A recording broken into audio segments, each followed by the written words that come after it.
Morning friends. இன்னைக்கு காலையில் பார்த்துங்க, இட்லி, பூரி, ரைஸ் பாத், வடை, ஒரு சட்னி, சாம்பார். வாங்க டேஸ்ட் பண்ணலாம் எப்படி தானே. ஃபஸ்ட்டு பூரி. ஹோட்டலில் கடை சாப்பாடு. இன்னைக்கு சண்டே அதுவுமா சரி, லேட்டாக இருந்துச்சுனால இன்னைக்கு எல்லாருமே லேட்டு. இவரும் ஹாஸ்பிட்டலுக்கு வந்து வர்றதுக்கே லேட்டு. சூப்பராக இருக்குது. சட்னி, சாம்பார் வந்துடலாம்.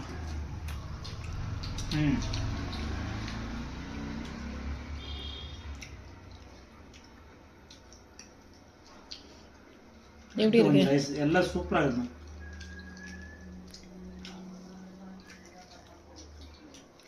வடை எல்லாமே செக் பண்ணி ஃப்ரெண்ட்ஸ், எல்லாமே டேஸ்ட் நல்லா இருக்கு. இந்த வீடியோ உங்களுக்கு பிடிச்சிருந்தா லைக் பண்ணுங்கள், கமெண்ட் பண்ணுங்கள், மறக்காமல் பெல் பட்டன் ப்ரெஸ் பண்ணுங்கள். இதேமாரி இன்னொரு சாப்பாடுகளும் மீட் பண்ணலாம். உங்களை வீடியோ பிறகு மிஸ்டர் நீலாராஜன்.